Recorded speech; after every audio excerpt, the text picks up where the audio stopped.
Surprising, stunning, global, wonderful.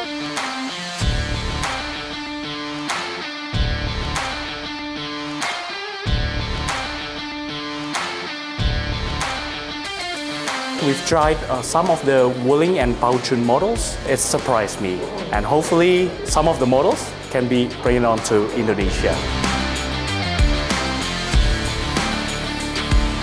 This is my first time visiting the Wuling factory, and then I really surprised and amazed how the Wuling developing their technology to make factory like this. So I don't think I see any people in the factory because it's all automated and it's very high technology. After visiting the battery facilities in Wuling, I think Wuling very good capability to fulfill all the needs that especially Indonesia's customers want.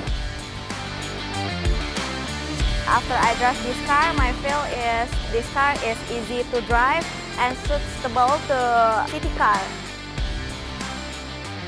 I think this car is very good to global sales or the worldwide because the quality, the feeling of the cars is very good, very fun to drive. I think it's good to bring the car to the worldwide. The I²MS systems just launched in China for almost 2+ years now. So we've been optimizing the systems, and we are planning to introduce this kind of a model to overseas markets. And I think Indonesia will be the first one that, because this is the first we can do that. So because of the technology, because of our commitment, because of our facilities, because of our network, because of our after-sales commitments to everybody, right?